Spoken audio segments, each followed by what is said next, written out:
Thank you for joining me on the Southern Report, and I continue my political series in which I have the absolute pleasure to interview prospective parliamentary candidates for Reform UK.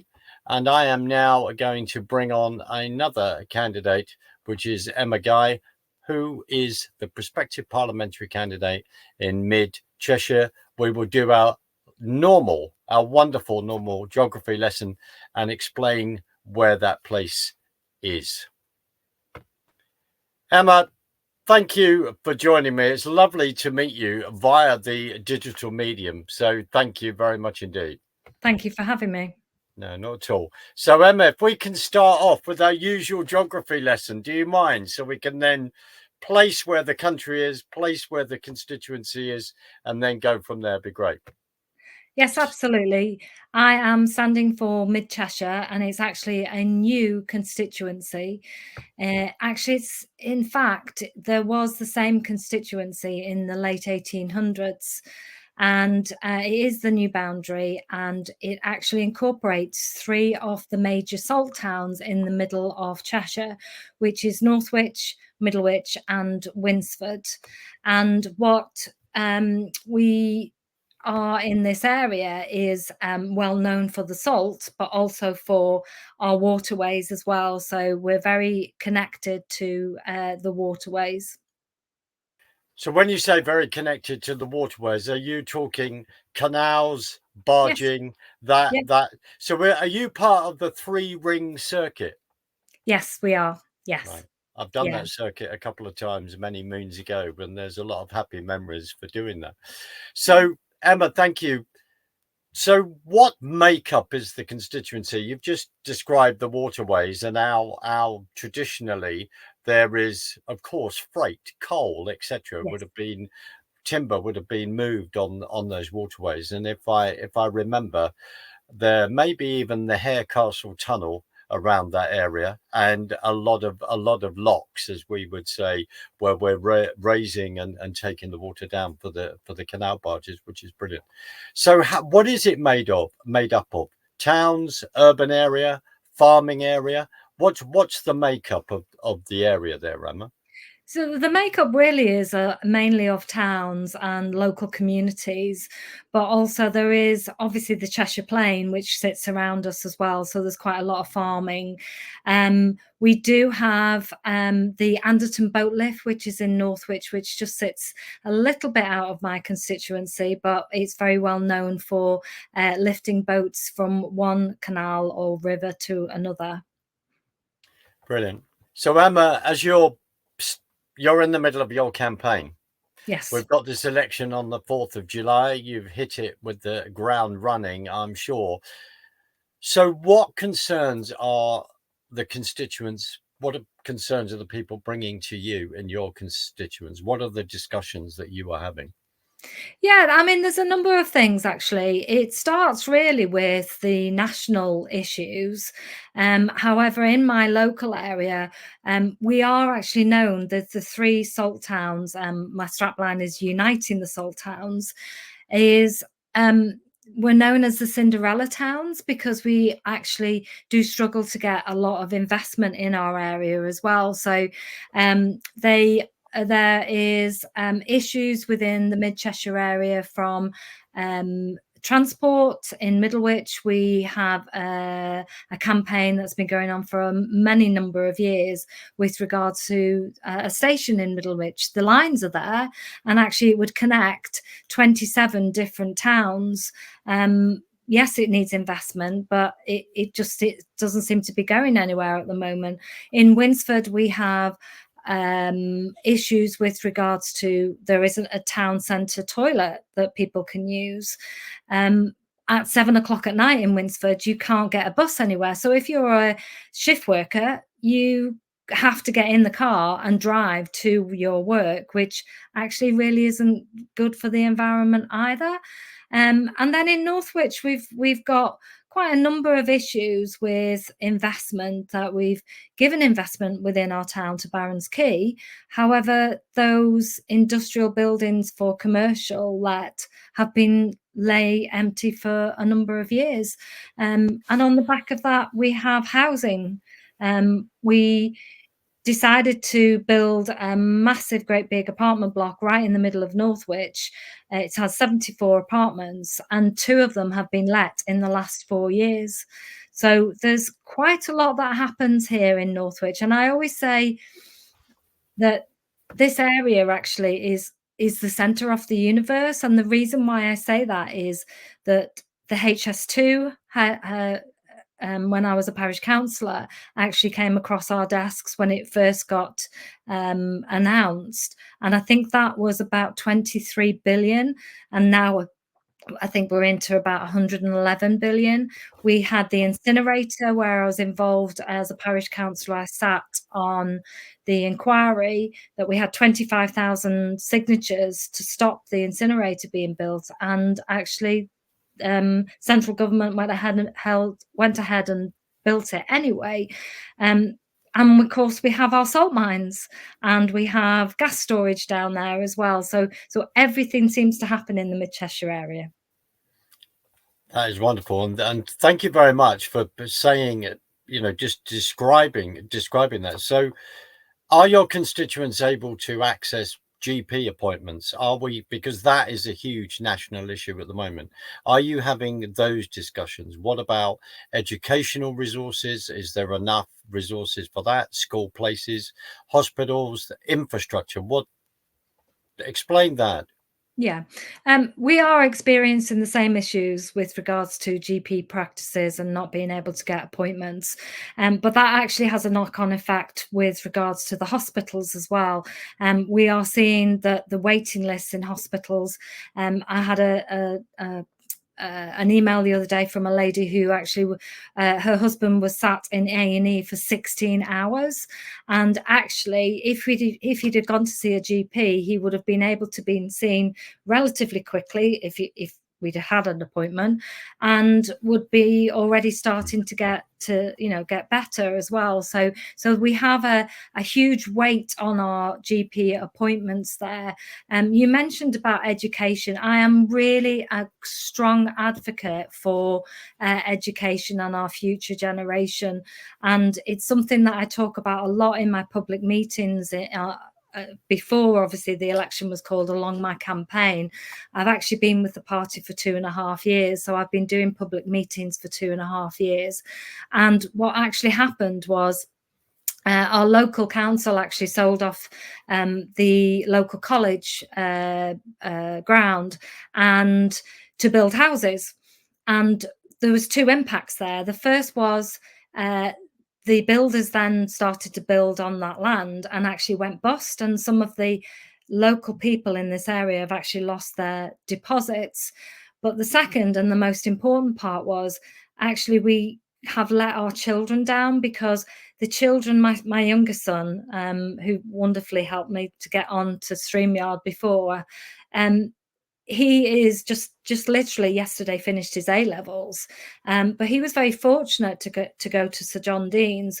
But all of his friends have to get up at 6:30 every morning and actually have to travel an hour to an hour and a half every morning to get to college, either in Crewe or in Warrington. And in fact, he's got one friend who actually goes to Stoke-on-Trent, which is probably a 2-hour coach ride.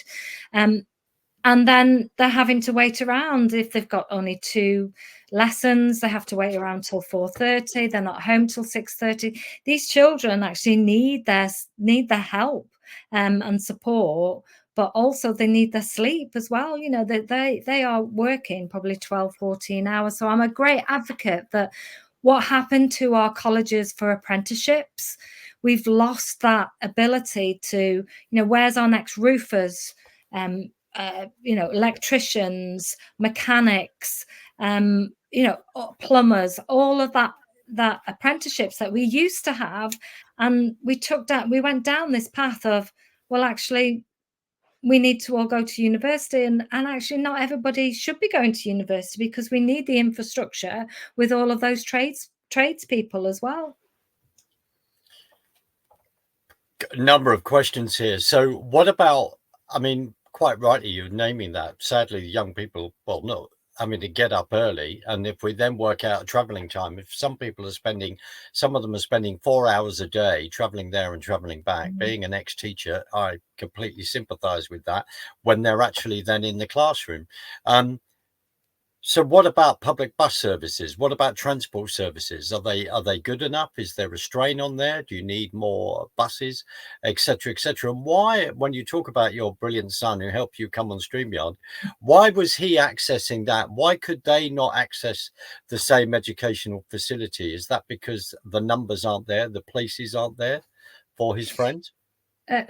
Absolutely, because they shut the college, which had a certain capacity, and because the Sir John Dean's College actually is one of the best regarded colleges in the Cheshire area, in fact in the northwest area, but not everybody is as academic as other children. Other children need that opportunity to have access to training, development, whether that's as I said, about trades, other things like, you know, music production, careers in acting, you know, all of that we've kind of gone down a funnel where we've forgotten about some of those other areas. And that's why we've got a shortage of, you know, we had a leak in the roof a couple of months ago, and we actually got to the 11th roofer before we could get somebody out because they were so busy.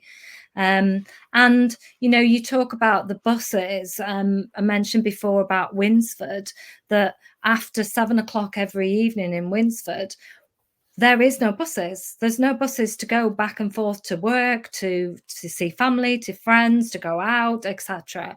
And, you know, we are then putting a pressure on having to get in the car. Then that puts a pressure on, obviously, the you know, the sustainability of, you know, one person being in a car instead of being on a bus with 20 other people.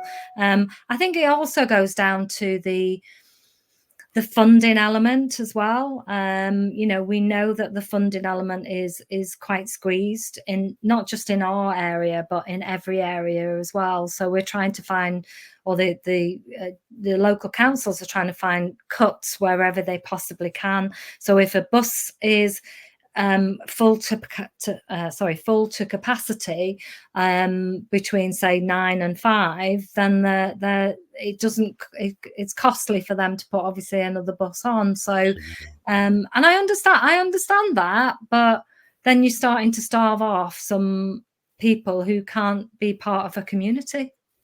And of course, that has a knock-on effect, because it has a knock-on effect with all the other businesses in a particular town, etc., etc. Plus, and I can understand the stress of it, which is then parents going, well, hold on a minute, our children are out here now, we've got to go and do another 2-hour drive to go and pick them up, let alone if we've actually dropped them off. I'm really interested in what you said about the railway infrastructure there, where you said the lines are there, but there needs to be an investment. So we would understand this. Would this go back as far as the Beeching report in the 60s, where you then get rid of railway lines all over the country and you end up building roads and tarmacking? It's another interesting subject. But does it go back? Does it go back to things like that? Has it been sitting there for a long period of time, for many years? Yeah, it has been sat there for a long period of time. And I think there's that element of, when we were talking about looking at children and the kind of trades that they go into, it's very similar to the infrastructure as well. You know, where we are in Mid Cheshire, we have the M6, we have the M56, we have transport links of Manchester to Crewe. Like I said, the HS2, you know, what a complete waste of money, you know, absolute waste of money.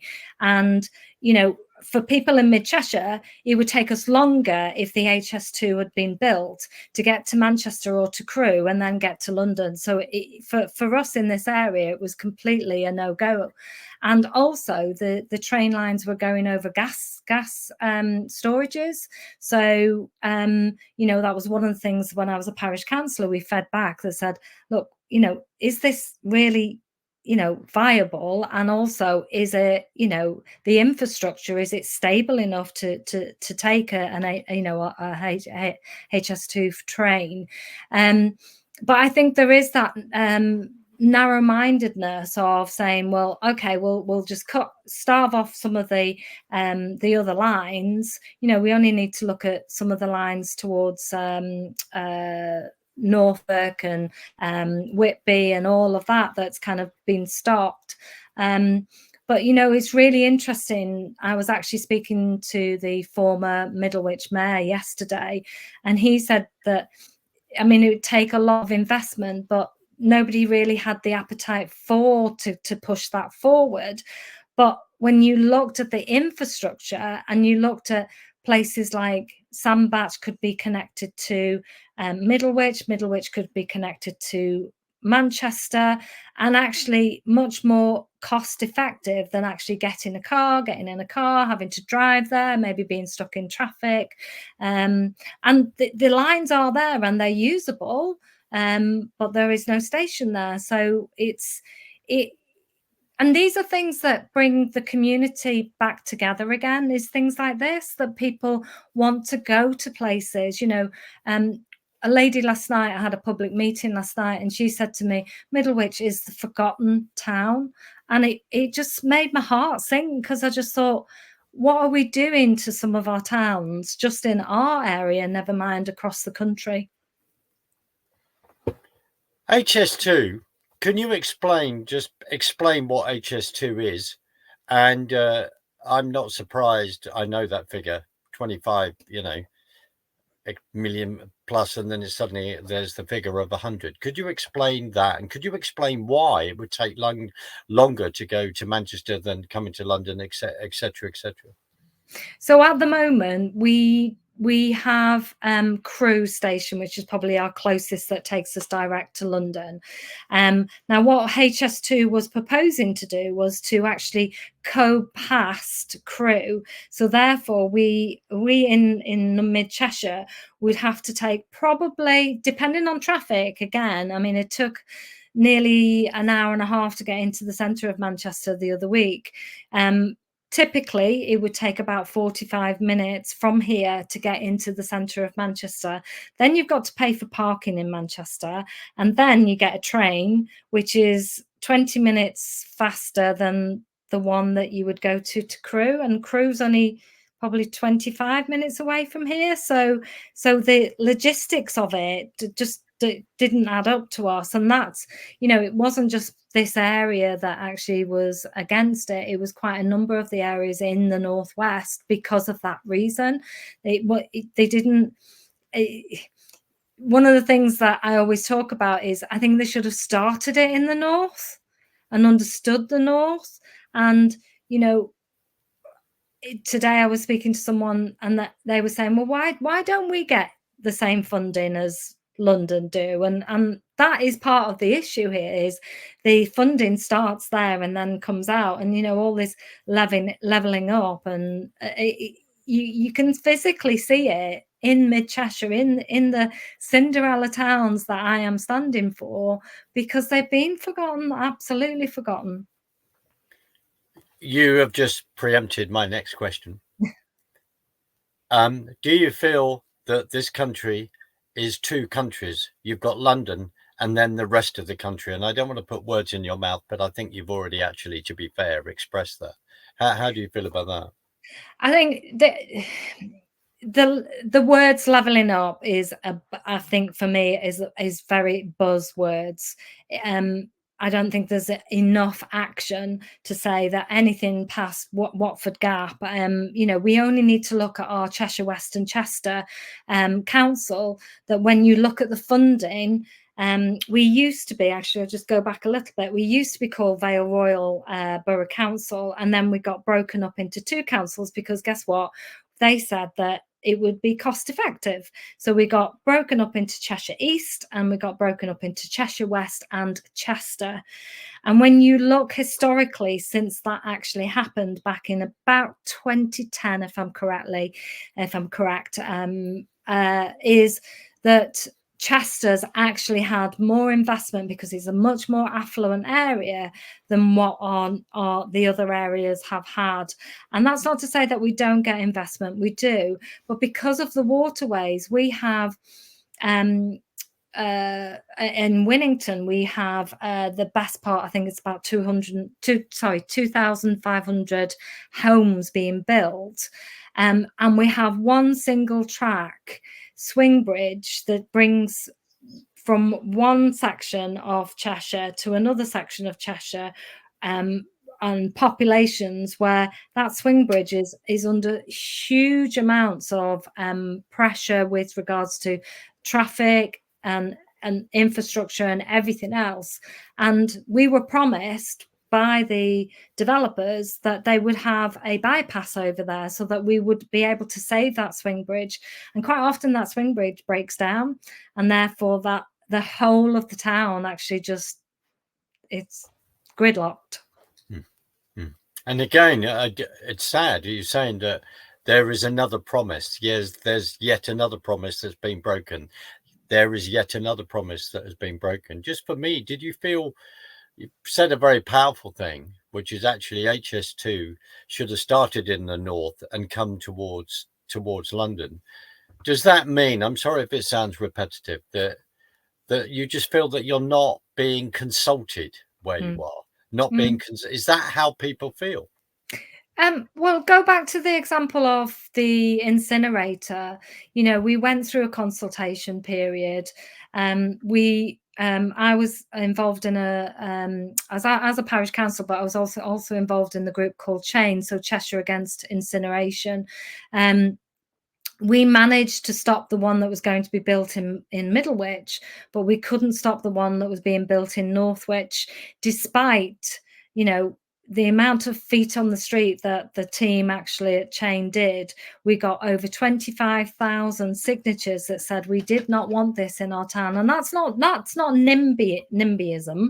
It was about actually stating pure facts of what an incinerator is, how big it's going to be, you know, where does the waste come from? You know, it was mooted that some of the waste would come from Poland, from Sweden, that, you know, in here in Northwich, our recycling rate is between 80 and 90%. So why do we need an incinerator that's going to burn waste from not just this area, but from around the world?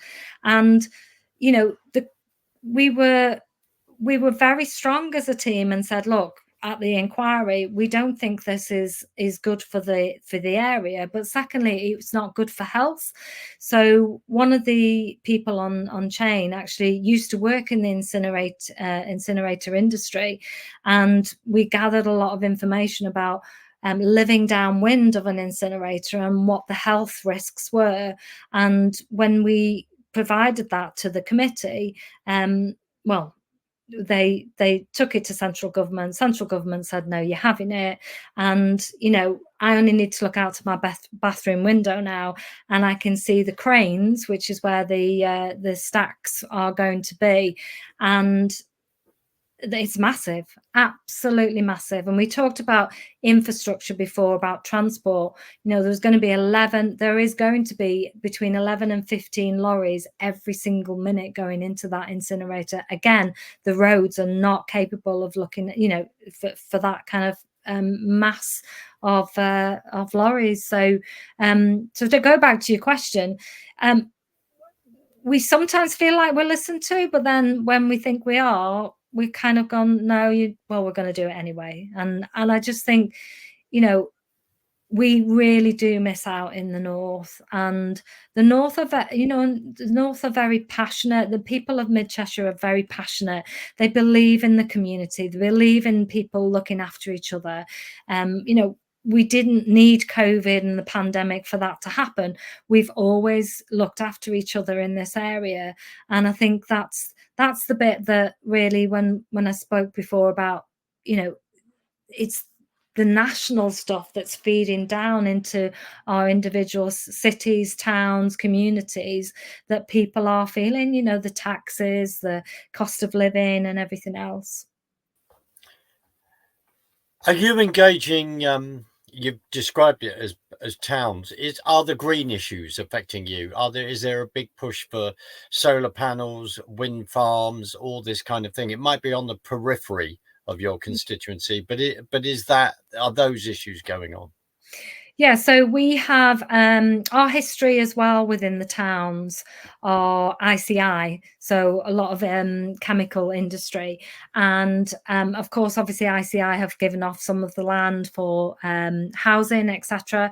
But we do have a piece of land which is near Winnington that has just had their planning permission deferred for solar panel farm, for that very reason, that one, we were unsure that the lime beds are stable enough, because as I keep going back to it, we are a salt town, and underneath us is where they used to mine salt.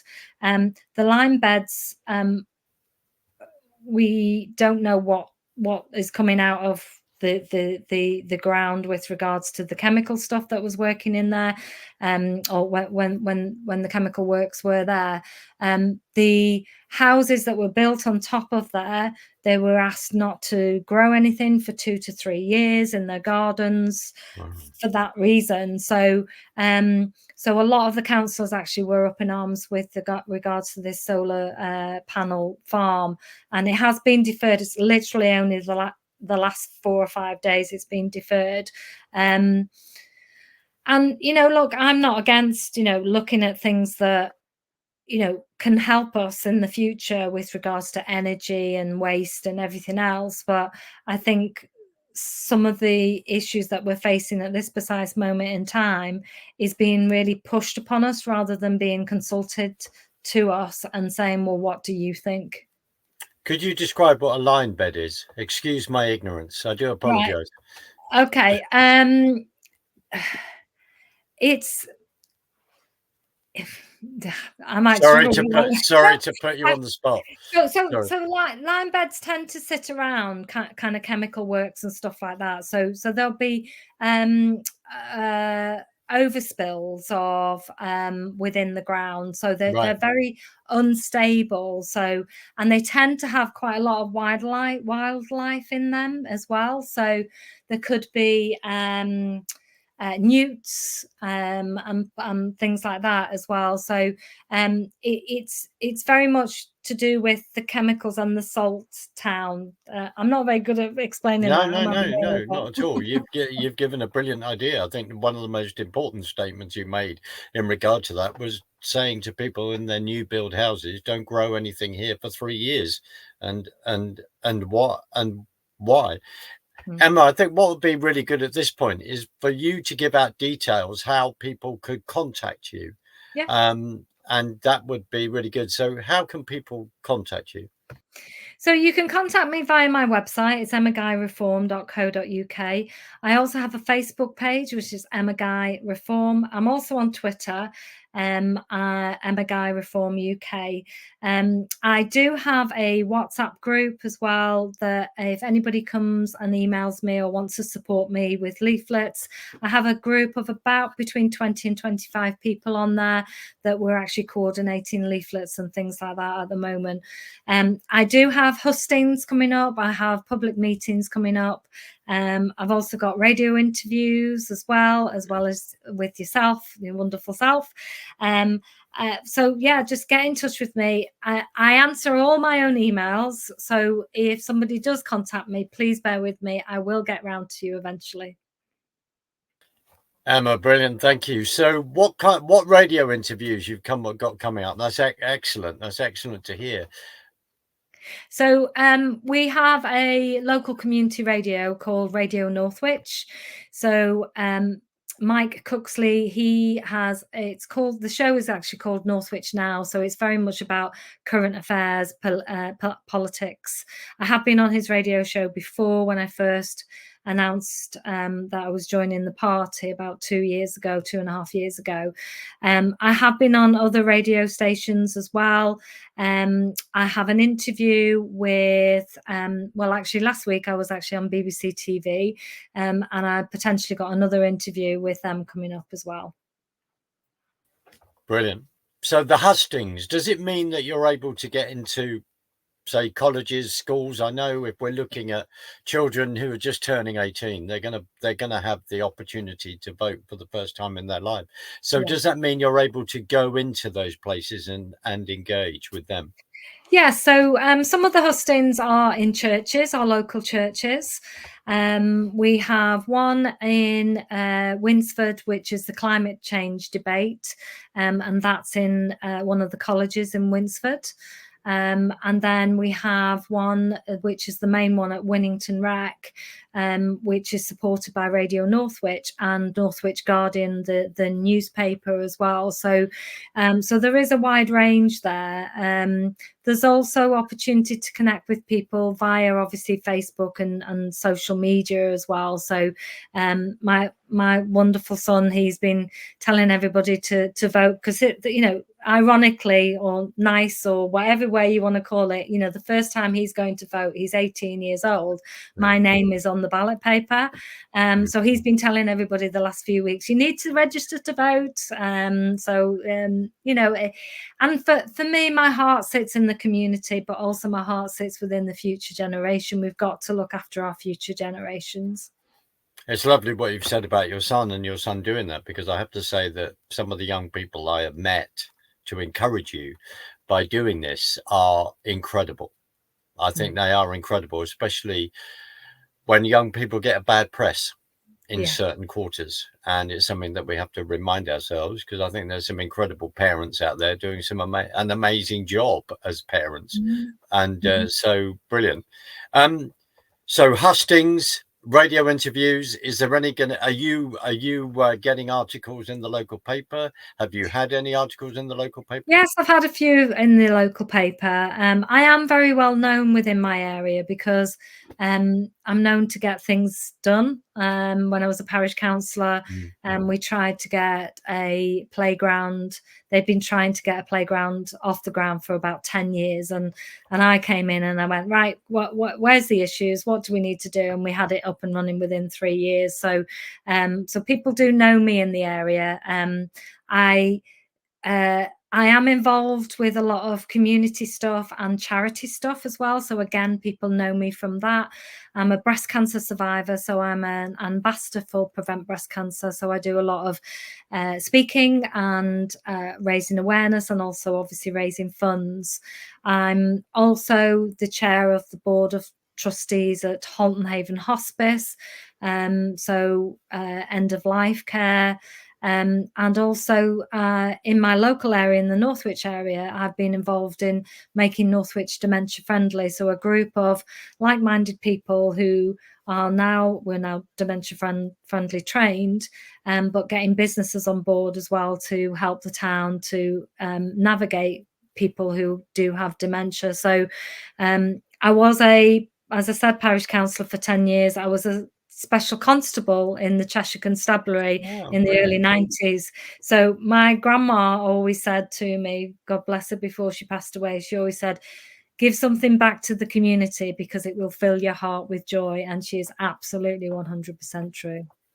She sounded an amazing woman. Thank you for sharing that. What a lovely comment. What a lovely comment to say. So Emma, we have described some of the national issues in a way, because without mentioning those, we've then talked about the infrastructure issues, schooling, GP surgeries, hospitals, etc. And then your vision and your concern for the community. What is quite exciting is the fact that you've got access to local radio, newspapers, and as you quite rightly said, because you've been involved as a councillor for 10 years. What about, do people feel that they're getting value for money from their local council? You talked about the fact that the area being divided into 3 areas. So there's part of me that says, if you're going to divide that up into 3 areas, have to appoint councillors, office buildings and all the rest, that may not be cost effective. So do people feel they're getting value for money or not? I think it depends actually on which side you vote for.